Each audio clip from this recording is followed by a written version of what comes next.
German officers in Normandy began sending panic field reports that, at first glance, looked exaggerated. They wrote that American infantry were immune to fire, that they advanced without pause, that they suppressed entire platoons with walking fire alone.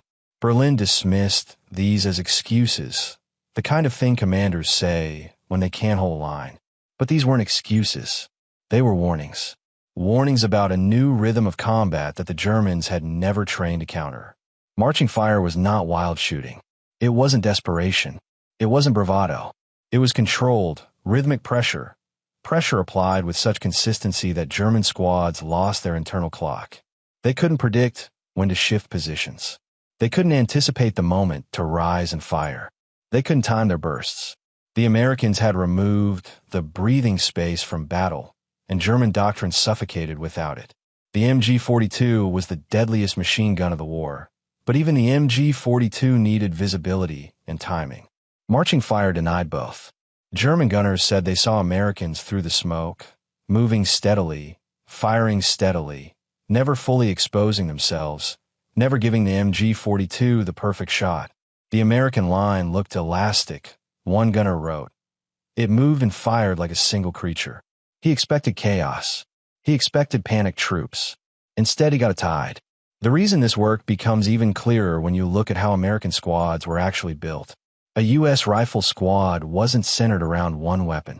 It was centered around multiple, overlapping weapons. Riflemen with semi-automatic Garands. A bar gunner pouring automatic fire. An assistant gunner feeding ammo and spotting. Grenadiers closing distance. A squad leader directing momentum. A flank element sweeping hedgerow edges. A rear element watching for counterattacks. 7 or 8 men, each adding a specific piece of pressure. German squads were built around the MG-42 as the centerpiece, with riflemen as support. Americans were the opposite. Their entire squad was the centerpiece. Their firepower didn't come from one position. It came from the entire line, moving forward like a wave. When German soldiers looked through hedgerow gaps and saw Americans firing while walking, they weren't seeing a breakdown of discipline. They were seeing the American squad fighting the way it was designed to fight. Patton recognized this early. Patton didn't invent marching fire. He weaponized it. He understood what most commanders didn't.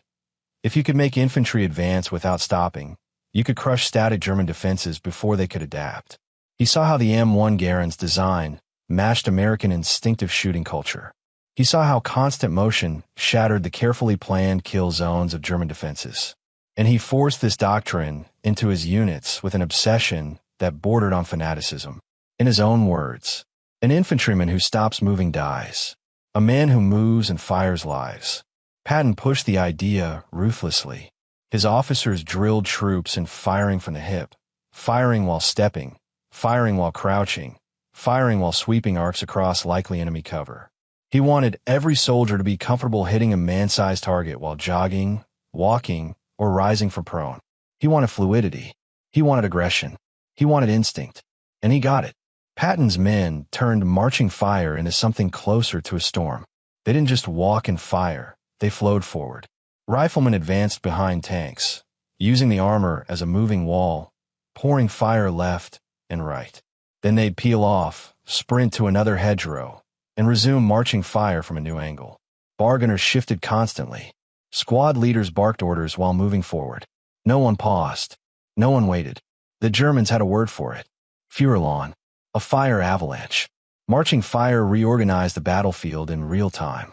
Imagine being a German rifleman behind a hedgerow, hearing the M1's barking closer and closer with no silence between shots.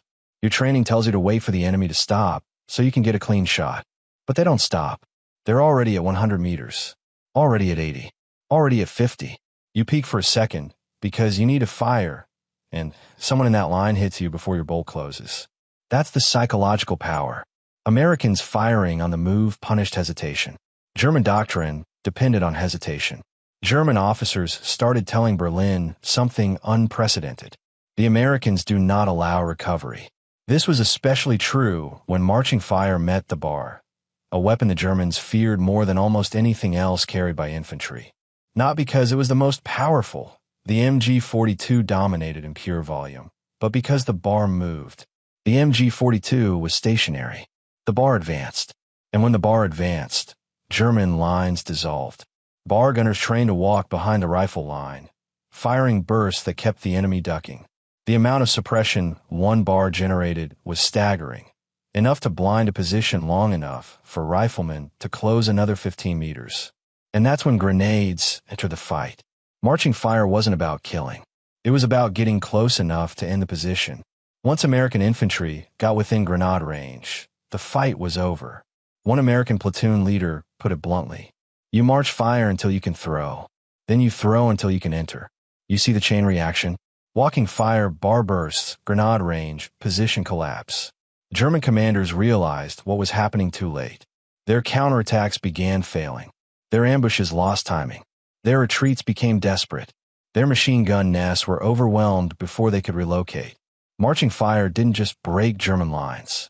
It broke the German mental model of how infantry battles unfold. This reaches a boiling point during the assault on the Siegfried Line. The Germans' massive defensive wall of pillboxes, trenches, concrete bunkers, and interlocking fields of fire. The Siegfried Line was designed to stop slow infantry. It was designed to annihilate men who had a pause. But when the Americans reached it with marching fire, something bizarre happened. The pillboxes couldn't track the assault. The trenches couldn't catch the timing. The machine guns couldn't find the windows. The ambush squads couldn't catch the rhythm.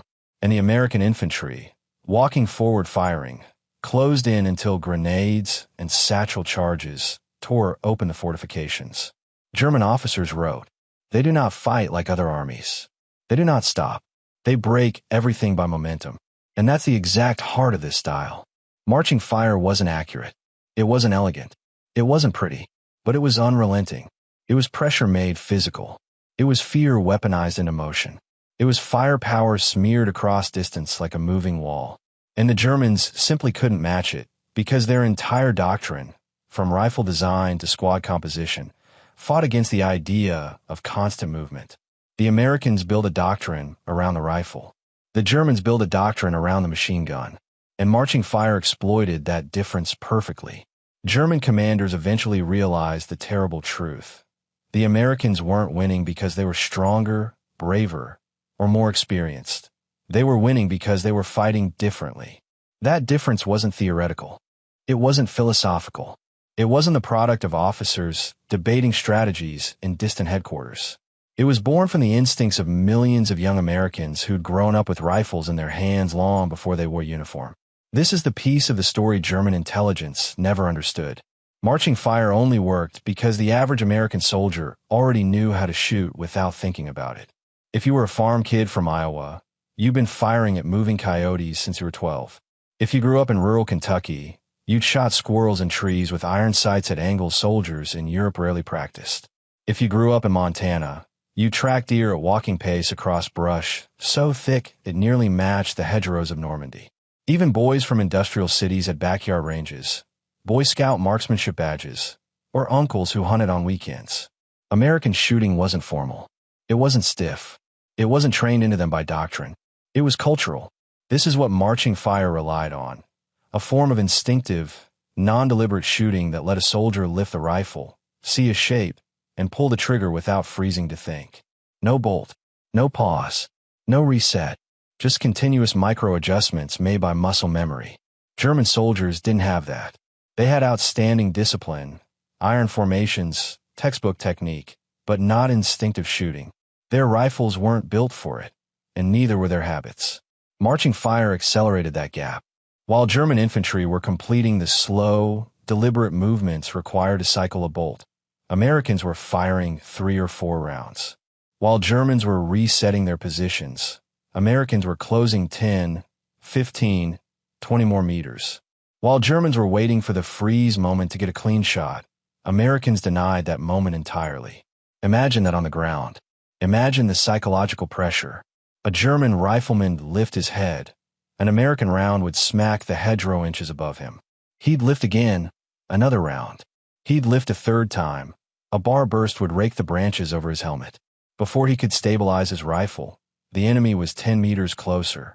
He wasn't facing a squad. He was facing a moving storm. Let's talk about how soldiers actually executed it. Marching fire wasn't a straight line walk. It was a rhythm. Step, fire, step, fire, fire, crouch, fire, shift left, fire, advance 5 meters, fire, fire, fire. The rifle was held at the waist or mid-chest, but tucked loosely, swung like an extension of the torso. The M1's weight and balance made it perfect for this. Heavy enough to stay steady while moving, light enough to track targets at walking pace. Bar gunners provided the backbone. Their bursts were the thunder. Their job was simple. While the rifles move, you bury the enemy in dust and noise. And they did. The bar wasn't the fastest weapon of the war, but it was steady, accurate, and terrifying in the hands of a confident gunner. German soldiers often reported that bar fire felt closer and lower than machine gun fire. It had a crushing, oppressive sound. The bar didn't announce the presence of a firing position. It announced the arrival of a line. Meanwhile, American squad leaders directed fire like conductors. They'd point with a muzzle. Left tree. A wave of shots followed. Window. More shots. Shift right move. The entire squad shifted, still firing. This fluidity overwhelmed the rigid structure of German squads. Germany depended on precision and interlocking fire lanes. America depended on momentum and adaptability. And momentum almost always won. The Germans tried countermeasures, and every single one failed. They tried snap ambushes. They tried multi-layered MG-42 traps. They tried deeper fallbacks. They tried feigned retreats followed by a storm of fire. They tried blasting fields with mortars to create stop zones. But marching fire bypassed all of it, because the Americans never stopped long enough for the Germans to exploit those traps. Patton understood this better than anyone. When he saw marching fire in action, he didn't just encourage it. He institutionalized it. Entire divisions under his command trained to walk and fire as a single moving organism. He famously ordered, "Every man fires on the move. If you're not firing, you are wrong. If you're not moving, you are dead." Under Patton, marching fire became something larger, something close to a living doctrine. It spread through battalions like adrenaline. Officers taught it. NCOs enforced it. Privates mastered it. And the Germans, hearing the roar of M1s and bars approaching, began to dread any engagement in confined terrain. A German paratrooper captured during Operation Cobra said, "We did not fear your tanks. We feared your rifles." He wasn't exaggerating. American rifle fire in motion sounded different. It had rhythm. It had intent. It had weight. German soldiers said it felt like hearing rain that got heavier with every step forward. Except the rain killed you if you hesitated. Now let's zoom into one of the moments German lines actually broke. Not metaphorically, but physically. As the Americans advanced through Normandy's hedgerows, marching fire didn't just suppress individual positions. It created a chain-breaking effect. One German foxhole goes silent. The next loses flank support. That crew panics and tries to relocate. Their movement exposes them. American riflemen hit them while walking. The next foxhole sees that and loses nerve. They fall back too early. The entire hedgerow collapses. Americans take the gap. Bars and Garands turn the collapse into a rout. All because the Americans refused to give defenders the pause they needed. This became even more apparent when marching fire met armored support. Behind a Sherman, an American squad could approach a hedgerow with near invincibility. The tanks smashed a hole or fired canister into the foliage. The infantry walked through the breach, firing constantly, and German defenders simply had no time to swap positions or shift their MG-42s before grenades landed in their laps. This combination, tanks cracking the shell, infantry flooding with walking fire, turned the bocage from a fortress into a graveyard. German documents from August 1944 describe the sensation plainly. The Americans attack with a wall of fire. It is not possible to find a moment to shoot back. That sentence is the entire doctrine, the entire shift, the entire psychological devastation of marching fire. Now, imagine what it felt like when this same technique reached the Siegfried Line. Reinforced concrete bunkers, pillboxes, dragon's teeth, trenches, interlocking MG nests. German commanders expected slow assaults. They expected American infantry to crawl, high pause, But the Americans didn't pause. They advanced firing, not at the pillbox slits themselves, but at every supporting infantry position around them. The Germans in the trenches couldn't lift their heads. The crossfire never stabilized. Support positions collapsed. Grenadiers couldn't get close enough to throw back American explosives. And Americans got close. So close that satchel charges and flamethrowers silenced fortifications that were supposed to hold for weeks. Marching fire cracked the Siegfried line open, not by brute strength, but by denying the defenders' timing. It wasn't perfect. It wasn't clean. It wasn't painless. But it worked. And it worked because it attacked the German mind as much as German fortifications. It attacked their expectations, their doctrine, their comfort with structured combat, their belief that a line could be held if each man did his part perfectly. Marching fire said, "We refuse to give you the moment to be perfect. Continue, and I'll go even deeper into how American marksmanship culture evolved before the war, how the M1's mechanical design enabled marching fire in ways no other rifle could, why German veterans described the sound of marching fire as a steel broom scraping the earth, how the technique changed across different terrains, Ardennes, Colmar Pocket, Aachen, and how marching fire permanently changed global infantry doctrine after 1945. The German infantrymen crouched behind the hedgerow couldn't understand it at first. The air was full of the sharp, cracking reports of rifles, and yet the shots didn't come in bursts. They didn't come in predictable volleys. They came like rainfall, relentless, overlapping, impossible to time. He wiped sweat from his forehead, trying to peer through a tear in the leaves, but every time he lifted his head the bark above him shattered in splinters. Dust filled his throat. Bits of hedge drifted down like green snow. He tried again. Same result. A flash of muzzle fire. A thud inches from his helmet. The Americans were still moving forward and firing, not stopping, not kneeling, not following any of the rules German doctrine insisted an attacking force must obey. He felt a tightening in his chest, as if something heavy pressed down on it. The crushing realization that the enemy wasn't behaving like an enemy should. Across the field, the American squad moved like a single organism. They weren't charging. They weren't sprinting. They weren't crawling. They were walking. Steady, powerful, grim. Boots sinking into the Normandy soil that still smelled of crushed grass and cordite from the morning barrage. Their rifles were raised at mid-chest height, buttstocks loosely tucked in shoulders, barrels flicking from one hedgerow opening to the next with that instinctive smoothness learned not from manuals, but from years of hunting, shooting cans off fence posts, or tracking deer across Midwest snow. The M1 Garands barked in a jagged symphony, each shot blending into the next, so naturally it was impossible to tell where one man's fire ended and another's began. The squad leader, a wiry staff sergeant from Arkansas, with a tobacco-stained grin and a face hardened by 3 weeks of non-stop combat, pointed forward with quick jerks of his barrel, and the whole line shifted with him, as if the gesture were a spoken command. The Germans saw something terrifying in those movements, something beyond courage. It wasn't that the Americans feared nothing. It was that they refused to stop. Every doctrine the Wehrmacht had relied on since Poland, since France, since the East, centered on the assumption that infantry assault stalled.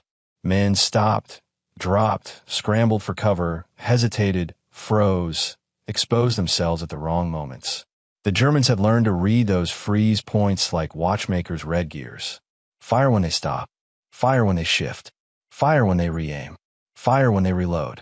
Except the Americans weren't doing any of that. Their movements weren't punctuated by pauses. Every second they closed the distance. Every second they advanced with rifles firing, forcing German heads lower and lower until the defenders' world shrank to the sound of cracking branches and the sting of dirt. The bar gunner in the American squad pressed forward behind them, his weapon a heavy weight in his arms, but so familiar after weeks of combat that it felt like an extension of his own ribs. The weapon's barrel steamed faintly from an earlier skirmish. When he raised it, the recoil thudded into his shoulder like a hammer, but he held his course, walking with the squad, feeding bursts of 5, 6, 7 rounds into hedgerow gaps that he barely had time to visually confirm. He didn't need perfect accuracy. He needed pressure. Every burst erased a German chance to shoot back. Every burst was a psychological punch thrown across 30 meters of dense vegetation. The sound was lower than the M1's, deeper, more guttural, the kind of sound that Germans described later as a metal storm sweeping the earth. The bar's chatter filled the spaces between Garand cracks, creating a seamless wall of sound that wrapped around the German positions like a noose. At the very front, Private Robbins, 19 years old and still carrying the fresh scent of youth under the layer of sweat, mud, and fear coating him, fired almost automatically. He barely registered the recoil anymore. His eyes flicked between shapes, shadows, movements. A muzzle flash, he fired. A branch that looked suspiciously snapped, he fired. A helmet silhouette between leaves, he fired. His breathing was shallow, but his steps were steady, each footfall planted with the certainty that hesitation meant death. Back home in Kansas, he used to walk through grain fields with his father, rifle in hand, taking down coyotes that darted between rows. The rhythm wasn't so different here. The stakes were. The consequences were. But the rhythm, step, aim, fire, was ancient, instinctive, almost soothing in a horrifying way. As they approached the hedgerow, bits of dirt kicked into the air from German bursts, but they didn't flinch. They didn't break formation. Robin saw leaves fluttering from machine gun fire and felt his heart shudder, but the squad leader didn't stop, so he didn't stop. The lieutenant had said it the night before during a whispered briefing. If you stop, you die. If you keep moving, you live long enough to get close. And when we get close, we win. Those words looped in his head, a mantra drowning out fear. The squad reached 30 meters, then 20, then 15. German fire spiked in desperation. The sergeant yelled something. Robbins didn't catch it, but he understood the gesture, the sweep of the arm, flank left. Keep pouring fire. Keep walking. Keep closing. The squad bent like a living river, curving around the hedgerow to funnel pressure into a German gap that was rapidly collapsing. The Germans inside the hedgerow heard only chaos. One machine gunner jammed a fresh belt into the MG-42, hands trembling. He pressed the trigger, and the gun snarled to life with its trademark buzzsaw fury, a weapon so fast and furious that even seasoned soldiers felt awe when it roared. But the Americans didn't freeze as expected.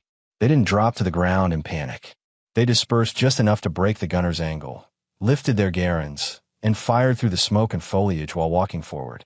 The German's belt rattled, and he tried to track them, but the targets never paused long enough to align with the stream of bullets. Every time he thought he had one, a branch exploded beside him, sending splinters into his cheek. He ducked reflexively. The American line advanced 5 more steps. That was the fatal flaw. Reflex. American marching fire punished reflex. 2 riflemen reached grenade range. One pulled the pin with the calmness of a man doing something routine, not deadly. He lobbed the grenade in a low arc over the hedgerow, not stopping his advance, and seconds later a muffled boom shook the earth. The MG-42 stopped. The hedgerow fell silent, except for the crackle of burning leaves. The Americans surged through the gap the moment it opened, stepping over churned earth and scattered helmets, bars sweeping the trench line as they moved, rifles shifting rapidly like a row of eyes searching for life. The German flank tried to fire a desperate counterburst, but they were too late. The Americans were already inside, already too close, already overwhelming. One by one, German positions fell apart. Not because they were weaker, not because they lacked courage, but because marching fire never granted them the window to re-establish control. Their doctrine demanded order. Marching fire dissolved order. Now imagine this happening not at one hedgerow, not once in a battle, but dozens of times across miles of countryside, across ruined French villages, across fields cratered by artillery and lined with corpses, across sunlit ridges and mist-filled orchards. Everywhere the same pattern repeated. The Americans refused to give the Germans the moment they needed to breathe, think, and fight back. They closed in like a slow, deadly tide, each rifleman part of a larger human machine that absorbed fear and turned it into motion. The Germans tried to adapt. They repositioned machine guns deeper inside corners of hedgerows. They created overlapping kill zones intended to catch marching riflemen in a crossfire. They shifted snipers to higher ground. They tried firing blind through foliage. They tried launching counterattacks the moment they sensed advancing pressure. But the Americans had already discovered the secret. Constant forward motion, combined with semi-automatic fire, broke the rhythm on which the MG-42 and German infantry structure depended. German doctrine assumed the attacker must pause. The Americans refused. German doctrine assumed advancing infantry had to drop under machine gun fire. The Americans walked through it. German doctrine assumed that fear would freeze movement. The Americans let fear propel movement. And deep inside this transformation was something invisible in the after-action reports, something intangible to historians who only measure tactics and weapons. American soldiers were learning to trust the rhythm. Once the rhythm took hold, step, fire, it became easier to continue than to stop. Stopping broke the rhythm. Breaking the rhythm meant death. So they committed. They believed in the idea that motion was survival. And the more they believed, the more unstoppable they became. The German lieutenant pressed his back against the damp earth of the hedgerow wall, clutching his rifle so tightly his knuckles turned white beneath the grime. The air was thick with smoke drifting low across the field, stinging his eyes, making the world shimmer like a fever dream.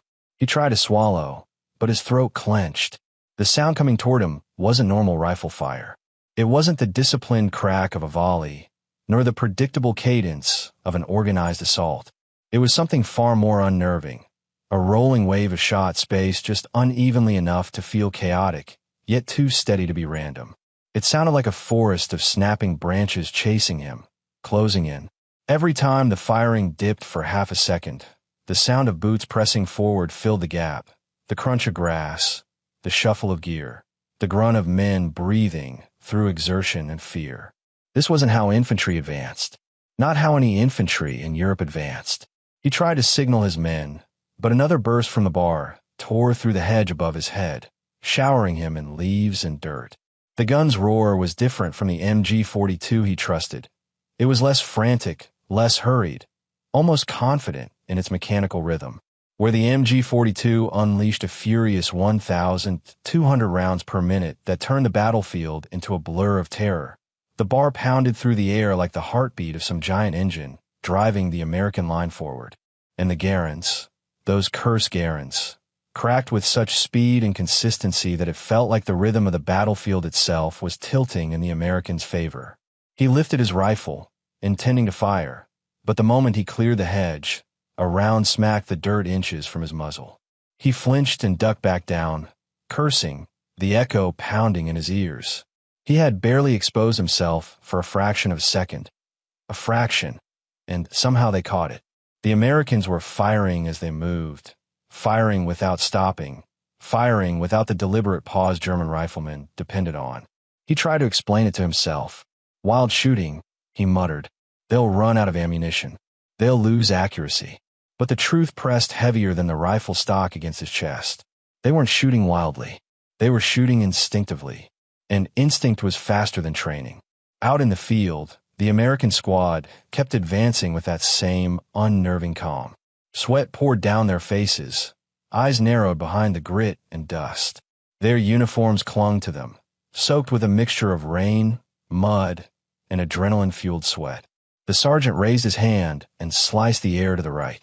The entire squad, as if connected by invisible threads, angled their lines slightly and kept moving, rifles up, barrels leveling with the hedgerow ridge that concealed the Germans. They didn't break formation. They didn't pause to check who was beside them. Their steps matched without conscious thought, some stomping heavier, some lighter, but all moving forward with the same singular purpose. Private Robbins felt the weight of his Garand pulling at his shoulder, the metal hot from constant firing. His cheek tingled with the burn of powder residue drifting backward. His ears rang with each shot. The world narrowed to the hedgerow ahead of him and the vague shapes behind it. He didn't look back. He didn't dare. He trusted that the men behind him followed. He trusted that the bar was still hammering the flanks. He trusted that the sergeant's instincts would get them through this hellish corridor of earth and foliage. He breathed in shallow breaths, tasting dirt and smoke. His trigger finger moved almost by itself, guided not by thought but by reflex. A flicker of motion, a shadow shifting wrong. He fired. A darker patch of leaves. He fired. A hole in a hedge where something could lurk. He fired again. Every step forward seemed to demand another shot, as if the battlefield itself required a constant offering of lead to keep the enemy pinned. The Germans inside the hedgerow were unraveling. One rifleman tried to crawl deeper into the ditch, scraping his palms on roots, desperate to find an angle where he could rise, aim, and fire. But every time he budged an inch, bullets shredded the leaves around him, forcing him back down. He felt trapped in a coffin made of earth and plants, the lid slamming shut by the steady beat of American rifles. Another soldier, a veteran from the Eastern Front, tried to set up his rifle on a natural branch crook, aiming through a small tear in the foliage. His breath steadied, his eye narrowed. He found target. Just as he began to squeeze the trigger, a bullet punched through the branch beside his face, showering him with bark. He jerked backward, heart hammering. How? How had they seen him? He had barely exposed a sliver of his helmet. He didn't understand the truth. He hadn't been seen. He had been anticipated. Marching fire wasn't about precision. It was about projection, about forcing the enemy into predictable responses and then punishing those responses without needing pinpoint aim. The Americans weren't aiming at specific men. They were aiming at spaces men had to occupy if they wanted to shoot back. It was psychological warfare disguised as infantry tactics. The sergeant raised his hand again, and the line dipped slightly, moving toward a break in the hedge where an opening had been blasted weeks earlier by artillery. A crater lay beyond it, filled with muddy water and the shattered remains of a wooden cart. The squad stepped around it, as naturally as if walking down a street curb back home. A German machine gun to the right tried to open fire, but the bar pivoted, the gunner bracing the weapon against his hip, and unleashed a violent cascade of rounds that sawed through the hedgerow and silenced the gun before it could lay down a sustained burst. Robins smelled cordite, fertilizer, rotting vegetation, and blood all mixing into one heavy scent. He swallowed, eyes darting from shadow to shadow. A German soldier suddenly burst from the hedge 5 meters ahead, face contorted, firing wildly. Robbins didn't think. He blinked once, lifted the rifle an inch, and pulled the trigger. The German fell backward, as if the earth itself had yanked him down. Robbins exhaled shakily, forcing himself not to dwell on it. The line kept moving. So did he. Behind the German's position, the lieutenant pushed off the hedgerow and tried to rally his men. He shouted orders, but another wave of American fire drowned his voice. His men looked at him with wide, pleading eyes, as if begging for instructions that could rewrite physics, rewrite momentum, rewrite the terrifying, inexorable truth that the Americans were already too close. He pointed toward a fallback position, but the moment they tried to move, another burst of bar fire ripped through the hedge above them. They froze, then ducked down again. The lieutenant realized with sinking horror that they weren't just pinned, they were contained. The Americans were shaping the battlefield with movement alone. He tried to rise. He managed half a step before a grenade exploded 3 meters away, blasting him sideways into a knot of roots. He tasted blood. The world spun. He thought he felt hands dragging him, but it was only the trembling of his own limbs as the ground shuddered beneath him. The Americans burst through the hedgerow seconds later, their boots kicking up clods of dirt. They flowed into the German position like water through broken brick. The bar swept the trench first, clearing corners with bursts that echoed against the thick walls of earth. Riflemen followed, firing short, controlled shots into shadowed pockets. The sergeant knelt over a foxhole, peered in, then tossed a grenade with casual certainty, ducking only slightly as the blast punched the air. And then, silence. For the first time in what felt like an hour, silence. The squad caught its breath among shattered branches and smoking earth, their chests rising and falling in ragged patterns. Robbins leaned against the hedge, head spinning, sweat dripping into his eyes. The sergeant clapped his shoulder and pointed toward the next field. Robbins nodded, though his legs trembled, because they all knew the truth. Marching fire didn't end with a victory. It ended with another advance. Another hedgerow. Another field. Another machine gun, nest waiting somewhere in the green. Another wave of fear that had to be swallowed and turned into motion. And as the Americans stepped out of the German position and formed up again, rifles raised, boots sinking into the wet grass, The lieutenant, lying half-conscious in the dirt, finally understood what had happened. It wasn't that the Americans were fearless. It wasn't that they were immune to bullets. It wasn't that they were unstoppable by nature. It was that they refused to stop, refused to give time, refused to surrender the rhythm. They were rewriting the tempo of the battlefield with every step. The American squad pushed out of the ruined hedgerow like men surfacing from water, gasping, blinking, sucking in the wet Normandy air as if they'd been drowning inside the green walls. But they didn't pause long. They couldn't. The sergeant lifted his hand, palm out, signaling a brief halt as he scanned the next field. The grass waved in the faint breeze rolling over the bocage, shimmering with that eerie calm that always followed violence. It was the kind of calm that made your skin crawl, because nothing was ever calm here. Calm meant traps. Calm meant guns waiting.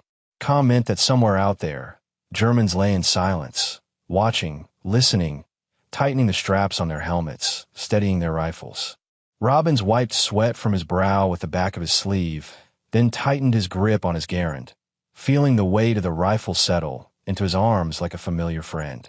His heart thumped against his ribs, not as fast as during the firefight, but heavy, like each beat had to force its way through exhaustion.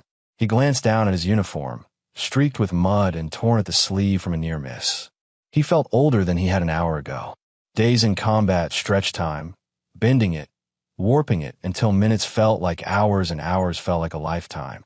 The sergeant crouched at the edge of the next hedgerow, peering through a small gap in the tangled vines. His eyes swept the field with the deliberate patience of someone who had already survived too many close calls to ever trust empty spaces. The field beyond was long, maybe 100 meters end to end, sloping slightly upward toward another wall of thick green hedges. A few scattered trees dotted the slope, offering patches of cover that were more psychological comfort than actual protection. Robin's stomach tightened. Fields like this were where men died. Open space was a machine gunner's banquet.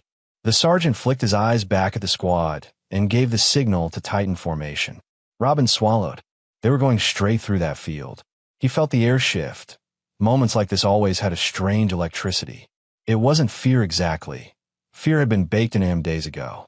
It was anticipation, a coil inside the chest wound tight, waiting for the first gunshot that would unleash the storm again. The bargainer took his place behind Robbins, barrel angled slightly upward, ready to sweep the far hedgerow the instant anything moved. The assistant gunner carried extra magazines slung like bandoliers, sweat making them reflect faint glimmers of sunlight. The rest of the squad aligned themselves across the field's edge, rifles raised, eyes narrowed, ears tuned to even the faintest rustle. Then, the sergeant lifted his hand, and the line moved. Forward, not rushing, not sprinting, but that same deliberate, relentless march. The grass brushed against their legs with a whispering hush. Robin's boots squelched into the soft soil, each step pressing deep tracks behind him. His heartbeat synced itself to the rhythm of his feet. He felt sweat trickling down the back of his neck. Every nerve in his body screamed for him to get lower, to sprint, to do anything except move steadily across open ground. But he forced the instinct down. You don't break formation. You don't break rhythm. You don't break momentum. 20 meters in, the sergeant gave a quiet shout. Eyes up. Rifles rose slightly. Robin scanned the shadows of the far hedgerow. Nothing. No muzzle flashes. No movement. His breathing quickened. Empty silence was worse than gunfire. Gunfire you could react to. Silence meant you were walking into jaws waiting to snap shut. 50 meters. The air grew hotter, thicker. Robin's grip tightened until his hands ached. His finger hovered near the trigger, ready to squeeze at the first hint of danger. He felt the bar gunner's presence behind him like a looming shield, each footstep synchronized with his own. 70 meters. Robbins noticed a flicker, just the tiniest tremor in the hedge at the far left. His gut twisted. He aimed, but he didn't fire yet. The sergeant whispered harshly, "Keep moving." 80 meters. Then the world exploded. A German MG-42 burst shrieked from the right side of the hedgerow, ripping through the grass, tearing clumps of dirt into the air. The squad didn't drop. They didn't dive. They kept moving, rifles snapping up like drawn swords. Robbins fired. He didn't even see the target clearly, just shadows, shapes, muzzle flashes, but he fired, each shot thrown forward with desperate precision. The line erupted in a marching fire instantly, bursts of rifle fire crashing into the hedgerow like angry surf. The bar gunner swung his weapon toward the muzzle flash, firing a long, roaring burst that tore leaves and branches apart in a violent shower. The German gunner adjusted, trying to track the advancing line, but the Americans never gave him the moment. Every time he tried to align the weapon, fire smacked into the hedge around him, snapping branches, kicking dirt, forcing him to duck. The Germans had expected the Americans to freeze, to hug the earth, to panic. But the Americans surged.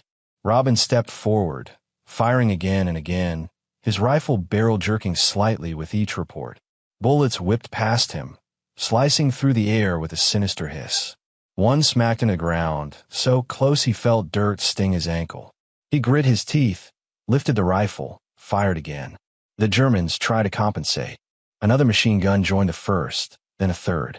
The combined roar of MG-42s filled the field, but the Americans kept coming, walking through the storm, firing continuously, refusing to give the Germans even 1 second of clarity. Robbins could see the whites of their eyes as he closed the gap. German helmets dipped behind the hedge, then rose again, then vanished in panic. One German rifleman tried to sprint to a better firing angle, but the bar cut him down mid-stride, bullets knocking him sideways into the grass. When the Americans reached grenade range, the entire field felt like it ignited at once. Grenades arced through the air, bouncing off roots and bursting into clouds of dirt and fire. The German line buckled under the pressure. Men dug backward. Some dropped their weapons entirely. Others tried to crawl away, only to run face first in a more American fire pouring through the openings torn into the hedgerow. And then it happened again, the moment that broke every German position this tactic touched. The Americans didn't slow down after the breach. They sped up. The line rushed through the blasted hedge, boots smashing through the last barrier of tangled roots and branches. Robbins stumbled slightly as his foot hit uneven ground inside the German position, but he kept moving, firing downward at 2 soldiers huddled near a foxhole. The bar swept the length of the trench in brutal, rhythmic pulses. The sergeant pushed forward, shouting for the squad to secure the corners. Riflemen spread out, picking targets as if they'd rehearsed the scene 100 times. Robbins felt the heat of an explosion to his left, but he didn't flinch. He felt the recoil of his rifle again and again, the smell of burnt powder filling his lungs, the raw animal panic mixed with focus keeping him standing, moving, fighting. The Germans didn't break all at once. They broke in layers. First, the front-line foxholes went silent. Then the second line tried to reposition, but was caught in a hail of fire. Then the third line began to retreat in panic, only to be cut down by grenades landing among them. The survivors fled toward the next hedgerow, shadows disappearing into deeper green, leaving behind rifles, helmets, and wounded men calling weakly for help. Robbins finally lowered his rifle when the sergeant raised his hand, signaling the position was theirs. Robbins' arms shook from adrenaline and exhaustion. His legs felt like they were made of soaked rope. But he was standing. They all were. He blinked, absorbing the scene. The torn hedgerow, the cratered earth, the smoking weapons, the stunned silence settling over the captured position. He could hear his own breathing louder than anything else. And then, without waiting for rest, without giving his men any illusion that this moment would last, the sergeant pointed toward the next field, where another hedgerow, another enemy line, another gauntlet of fear awaited. "On me," he said, voice low but steady, and the squad formed up again, rifles raised, bar ready, boots sinking into the dirt, walking forward into the next storm. The next hedgerow loomed ahead like a dark wall, thick and ancient, roots gripping the earth, as if trying to anchor the entire landscape against the violence tearing it apart. The American squad moved toward it with a kind of practiced inevitability, their formation tightening the way muscles tighten before a punch. Robbins wiped mud from the corner of his eye, blinking hard to force the burning sensation away. His breath steamed faintly in the cooling afternoon air, the hints of evening light threading through the clouds like pale ribbons. Every second of daylight mattered. Night brought German patrols, probing attacks, unpredictable shifts. Daylight was safer, but only barely. As they approached the midpoint of the field, that familiar tension coiled in Robin's chest again, a warning more primal than thought. Something felt wrong. Too quiet, too still. No distant chatter of machine guns repositioning. No scattered rifle shots testing the range. No shadows shifting behind the hedge. Just silence. The sergeant noticed it too. The set of his jaw tightened, his eyes narrowing as he scanned the vegetation. He slowed the pace slightly with a downward flick of his fingers.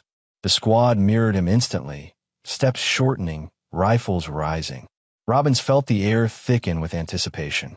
He could almost hear the thud of his own heart louder than the distant rumble of artillery, echoing somewhere far behind them. They were 40 meters from the hedgerow when the first burst hit. But this time it didn't come from the front. It came from above. A German machine gun, cleverly aim-placed in the upper branches of an oak tree behind the hedge, opened fire with a shrieking fury that carved a line of dirt across the field. The rounds didn't hit any of the Americans directly, but they were close, too close, and the angle was wrong. Shots rained down from above, slicing through the leaves and kicking dirt into the air. Robbins felt his breath catch as he lowered his head reflexively, instinct screaming at him to drop. But the sergeant yelled, "Keep moving." And they did, firing upward, firing forward, firing into the shadows where branches swayed from the machine gun's recoil. The bar gunner reacted immediately, planting his feet wider and tilting the heavy weapon back, sending bursts into the canopy. Leaves exploded outward. Bark rained down like brown snow. A German cry echoed through the foliage, followed by the clatter of metal hitting branches. The machine gun tumbled down through the leaves, striking the ground with a dull, final thud. Robbins felt his lungs release a breath he hadn't realized he was holding. But there was no time to process relief, because the next burst came from the left, then another from the right. Then a mortar round slammed into the far edge of the field, blasting a geyser of earth skyward. Ambush. Not a simple crossfire. A coordinated, three-point ambush designed to chew the squad apart. Robbins felt the shock wave push against his legs, and bits of dirt spattered his helmet. He staggered but stayed upright through sheer force of will. His ears rang, and the field blurred for a second, but muscle memory snapped him back into focus. He lifted his rifle and fired toward the right hedgerow where the muzzle flash had bloomed. Splinters flew from a thick root, and the German gunner ducked back instinctively, giving Robbins a precious second to step forward. The sergeant roared over the chaos. "Press! Press!" And the squad pressed. This wasn't calm, measured marching fire now. This was marching fire under hellish conditions. Bullets whipping from all directions, mortars pounding, the air thick with debris. But the principle remained the same. Deny the Germans the moment they needed to aim properly. Deny them silence. Deny them focus. Deny them the rhythm. Robbins fired without thinking, sweeping his rifle from right to front of left, each shot a punctuation in the storm. The bar gunner moved up beside him, the assistant slapping a fresh magazine into his hand. The gunner braced himself and unleashed a savage burst into the left hedge, tearing chunks of earth and roots into the air. A German rifleman tried to pop up from the front hedge. Robbins didn't see the man's face clearly, just a flash of steel helmet and rifle barrel, but his shot hit close enough that the man dropped back immediately. Another soldier tried to stand and fire from the right, but the bar's burst cut through the branches above him, showering him in leaves and forcing him to retreat deeper behind the hedge. The Americans advanced, firing relentlessly. Mortar rounds hammered the ground, sending shivers through their legs. But the squad kept moving, the formation bending slightly to avoid the craters, but never losing coherence. The sergeant pointed forward again, voice hoarse and raw. Onward, onward. Robbins felt something primal rise inside him, a mixture of fear, anger, exhaustion, and stubbornness. His legs were screaming. His arms ached. The rifle felt heavier with every step, but the rhythm carried him. Step fire. Step fire. The sound of Garands and bars became a shield, a psychological bubble that drowned out the chaos and focused every neuron in his body toward a single truth. If you stop, you die. If you move, you might live. They reached the hedgerow under a curtain of bullets and noise. The Germans tried to pull back, but they were already too late. The Americans were too close, their fire too thick, their momentum too heavy. A grenade soared over the hedge, followed by another. The blast shook the earth, sending shockwaves through the trench line behind the vegetation. The German cries that followed were short, panicked, final. The sergeant vaulted the hedgerow first, landing hard and rolling into a crouch. Robbins followed a second later, stumbling over a splintered root, but catching himself with one hand, rifle already angled forward. The bargainer came next, pumping rounds into a pair of scrambling figures, trying to flee deeper into the trees. The German ambush collapsed faster than it had begun. Without time to reposition or regroup, without synchronized fire, without the vital pause marching fire always stole from them, their lines dissolved into pockets of isolated men running, crawling, or hiding behind shattered barricades. The Americans surged through the position, clearing foxholes, trenches, and improvised firing points with grim efficiency. Robbins found a German lying behind a tree stump, clutching his rifle with trembling hands. The man looked barely older than Robbins himself, blond, wide-eyed, terrified. Robbins raised his rifle, but the sergeant's voice cut through the haze. "Leave him move." Robbins lowered the barrel and ran. Time was the enemy. Hesitation was the enemy. Stillness was the enemy. The squad regrouped on the far side of the hedgerow, panting, shaking, sucking in the cold evening air. The sky was dimming now, the sun lowering behind the distant hills, casting long shadows that stretched across the ravaged landscape. Robbins wiped grime from his face, leaving a streak of mud across his cheek. His hands trembled uncontrollably, but he forced his fingers to stay wrapped around the rifle. The sergeant stood at the front, helmet tilted slightly back, sweat rolling down his temples. He scanned his men, counting quickly. One missing, one down. They would deal with it later. Not right now. He pointed toward the next field, and Robbins felt the pit in his stomach deepen. Another field, another hedgerow, another set of guns waiting in silence. Another lesson in fear and motion. But he stepped forward anyway, because that's what marching fire demanded.